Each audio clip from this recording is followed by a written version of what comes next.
From Hollywood, California, the Lux Radio Theater presents Edward G. Robinson in Bullets or Ballots with Mary Astor, Humphrey Bogart, and Otto Kruger.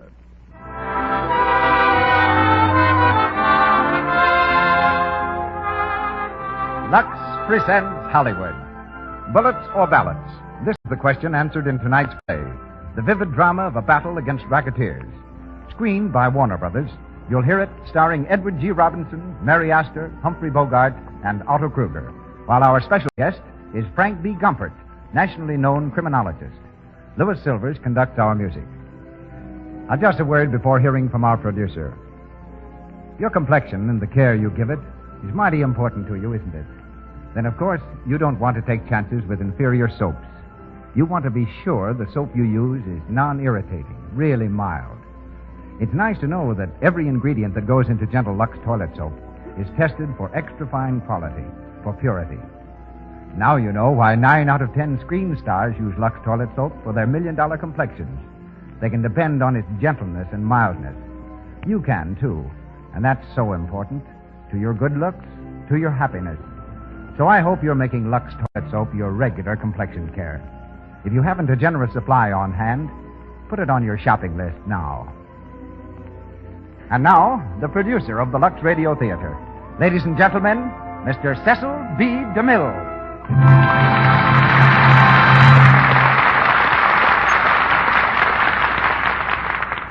Greetings from Hollywood, ladies and gentlemen.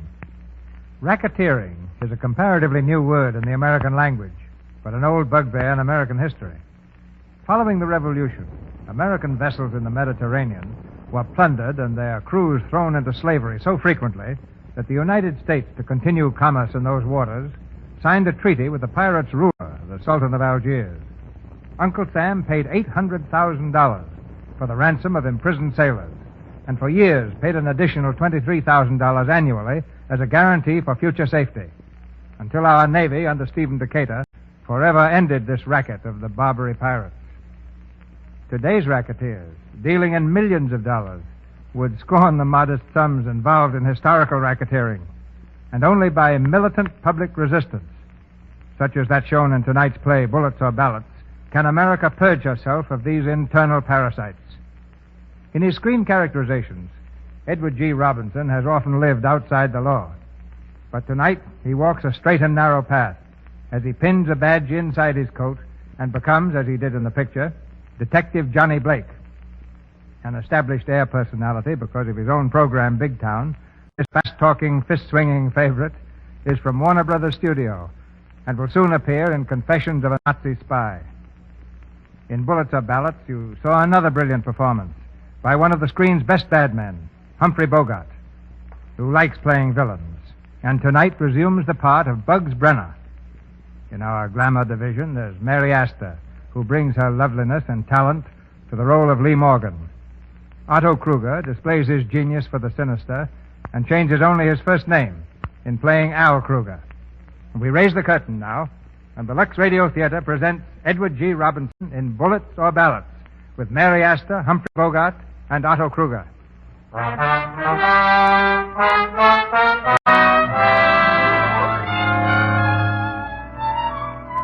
A radio station in a large eastern city. At a table in one of the smaller studios, a man reads earnestly from a typewritten page. Behind the glass enclosure, the radio engineer sends the speaker's voice out across the city, into the homes of listening millions. The man nears the end of his speech. And so, ladies and gentlemen of the radio audience, there are 1,000 rackets. Rackets which are forcing prices beyond the reach of the poor, looting business, food, laundry, poultry, dry cleaning. And still the American people let the racketeer go free. Men like Al Kruger, protected against the law, return from mock trials to collect their share of the $200 million plunder taken each year from this city alone. And again I say, these rackets must be stopped. Ladies and gentlemen, I've been ordered by the Crime Combine to discontinue these broadcasts. The gentleman who phoned added, or else. For his information, I continue to broadcast regularly. And my papers will continue their present policy of open attack on racketeers and directors of organized crime who are the really dangerous enemies of society. Ladies and gentlemen, you have been listening to Mr. Ward Bryant and his March Against Crime. Mr. Bryant will be heard again at this same time. Right, Mr. Bryant. Good night, Joe. That was a fine speech tonight, Mr. Bryant. I heard it here on the speaker down the hall. Glad you like it. Get me a cab, will you, Joe? Sure. Yes, sir. You sure have the right angle on this racketeer business. Hey, look out! Look out, Mr. Bryant! Look out! Mr. Bryant! Help! Take 5, Ward Bryant killed. Editor, cut down. Proceeding editor, minor. Gang bullets get Bryant. Ward Bryant killed. Gangster car.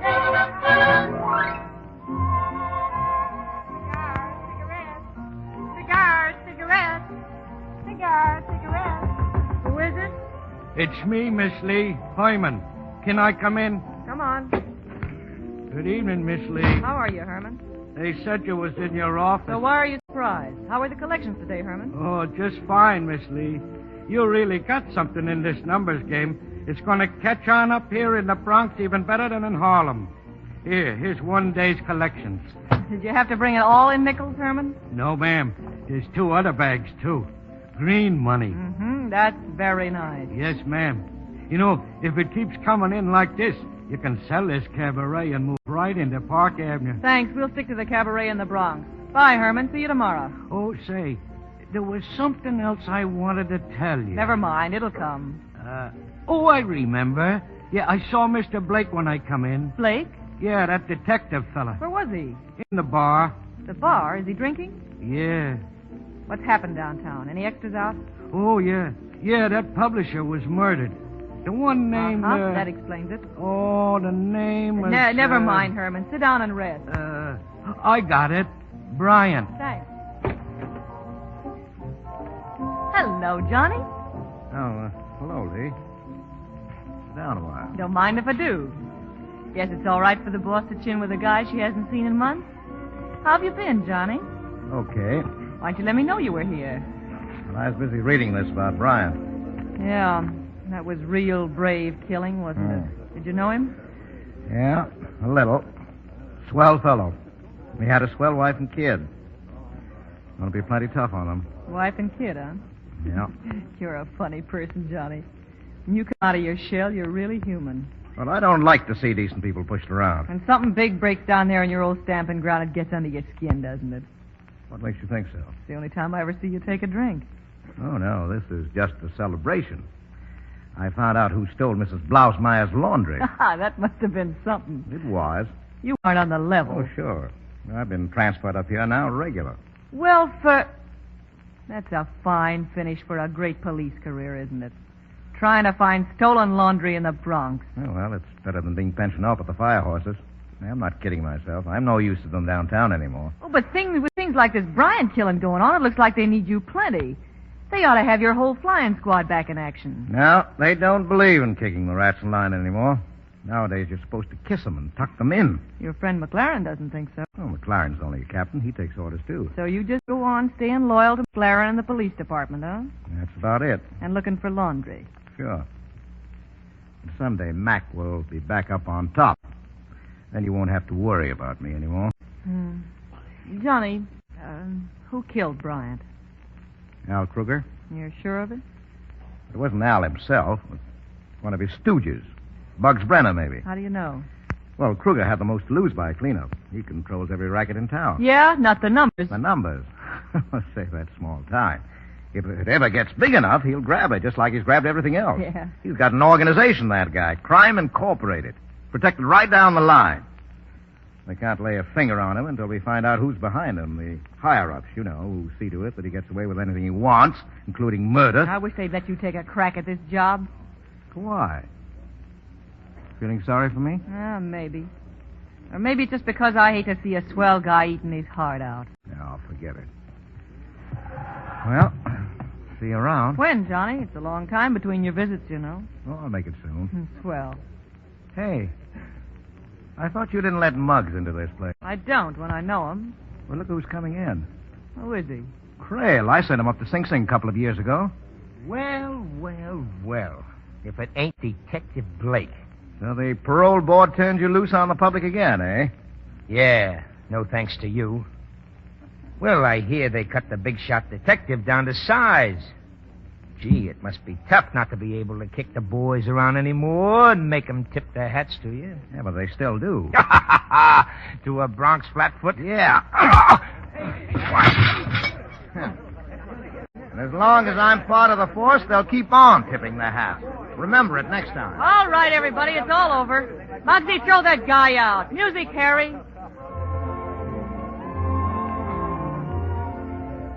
Well, I guess I'll go downtown, see what's going on. You haven't lost your gentle touch, have you, Johnny? I'll see you soon. Don't hurt your knuckles.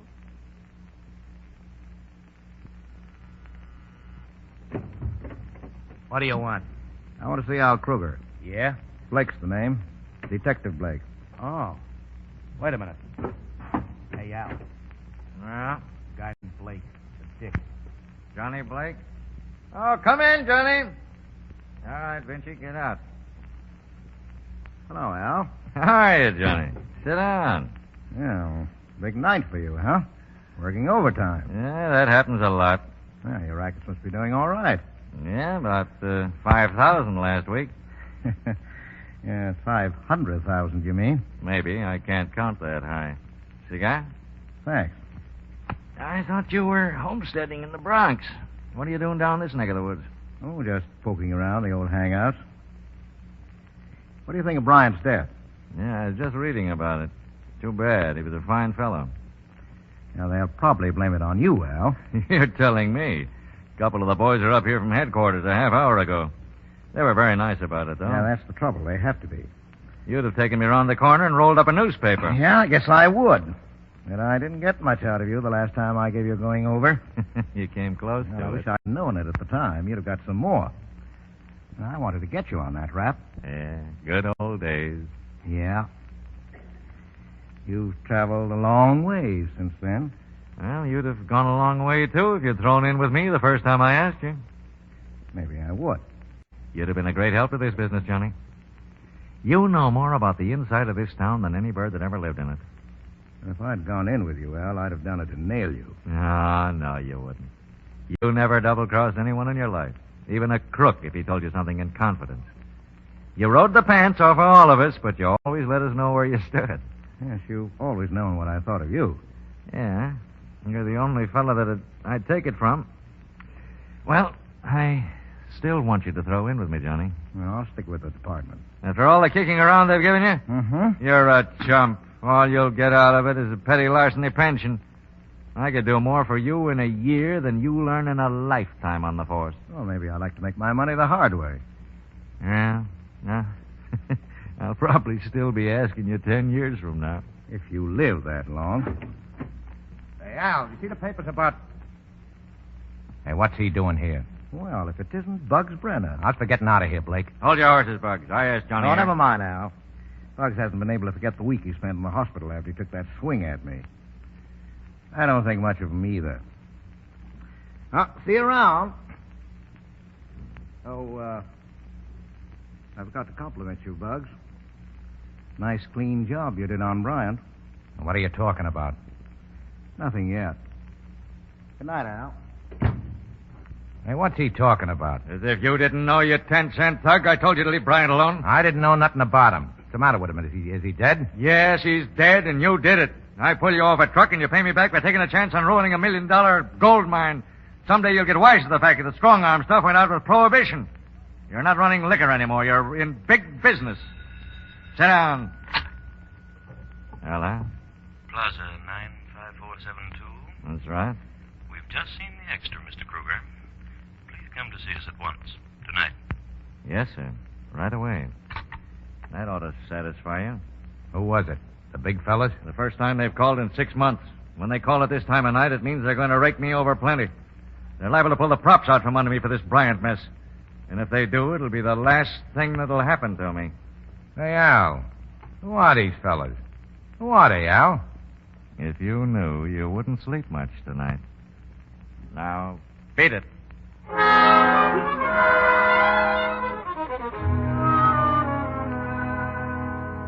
And the killing of one leader, Mr. Ward Bryan cannot stop these broadcasts.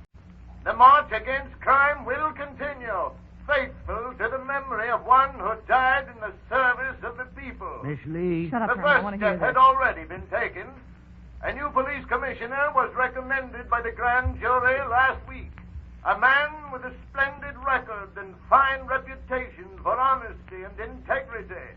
We are pleased at this time to inform our listeners that the appointment was ratified today. The new police commissioner of this city is Mr. Franklin McLaren.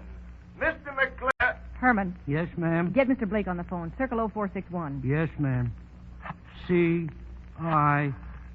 Say, that's what I've been meaning to tell you about Mr. Blake. Well, what? Well, Mr. Blake got fired from the police force this morning. Fired? Someone's kidding you. No, it's true. You ask him. This Mr. McLaren started a big shakeup, and I fired a lot of fellas. But he was depending on McLaren. Well, you ask him, Miss Lee. Oh, now, where was I? Oh, yeah. C. Wait, never mind calling. I'll run over and see him.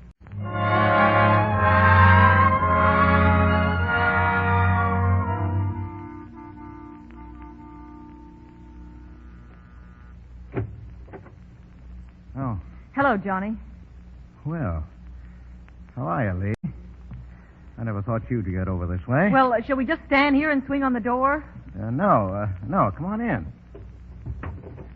Well, what are you in an uproar about? Herman said you were fired. That's right. Sit down. Make yourself comfortable. Who did it? McLaren? And you're the one that was telling me that when McLaren got on top, everything would be just fine and dandy. Well, I was wrong. Sure. It's about time you got wise to yourself. Around this town, the only reason friends pat you on the back is to find an easy place to break it. Well, you're a friend, aren't you? I guess you're dumb enough to think so. Oh, no, I'm not dumb, Lee. You like me pretty well. Well, that goes both ways. You know, if women and home life had been in my line, I'd have fallen for you a long time ago. It would have been sort of nice, wouldn't it? Yeah. But it wasn't in the cards, Lee. You can't beat the cards, can No. you? You didn't get enough salary to save much, did you, Johnny? Oh, I'll get along. I suppose you'll be looking for a job. Mm-hmm.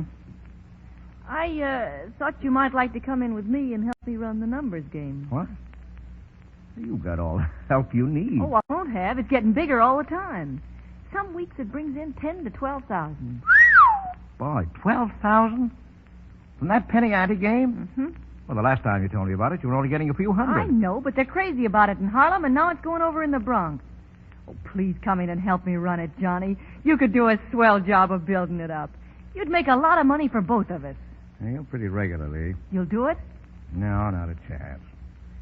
Any money I made would be just coming out of your pocket. I don't take money away from women. Well, I thought I'd tell you about it. Well, thanks just the same. I'm sorry you got kicked out. It's going to be tough for you to break into something new after all these years. Yeah, I guess so. What do you think you'll do? Well, I was just leaving to take in the fights. I've got a good card on tonight. Don't hurt your knuckles. So long, John. Hiya, Johnny. Hi, Louie. You missed a sweet battle, Johnny. Yeah, well, that's too bad. Yeah, your pal McLaren liked it a lot, What's too. that, McLaren? Is he here? Yeah, right over there, see? Oh, yeah, thanks. See you later. Oh, hello, Mr. McLaren. Oh, hello, John. Congratulations on your new job. Thanks, John. They told me you were trying to see me today. Sorry, I was busy. Oh, it's okay. I can say it now. I just wanted to thank you for the kick in the teeth. What? Come here. Blake!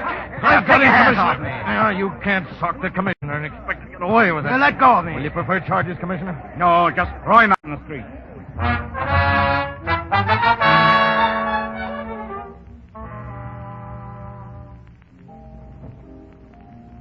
You want another drink, Johnny? Mr. Blake, to you. Sure. Sorry. I'll freshen this one up. Hello, Johnny. Oh, hello, Al. Mind if I sit down? I just came from the fight. Oh, yeah, I saw you when I went in. You don't miss much, do you? It's a habit. How was the main event? They ought to have had you in the ring. That was a sweet punch, Johnny. Well, McLaren had it coming to him. Oh, yeah. Finally washed up. Yes, huh? plenty. A lot of thanks you got from McLaren and the public. Yes, not even that petty larceny pension you were talking about. But From now on, I'm going to see what it's like looking out for number one. That offer is still open, Johnny. And I'd like to have you in with me. Doing what? Well, I get a hunch we're in for some trouble. With Claren and that grand jury on its hair. If there's any weak spots in the organization, I've got to find them now. And you'd be the first one to spot them. Now, I want you to look over the whole setup. And the only one you answer to is me. You've got a lot of confidence in me. Yeah? Well, I've heard fellas you've sent to prison say that if you ever made a deal, you'd see yourself dead before you'd back on it. Well, how about it?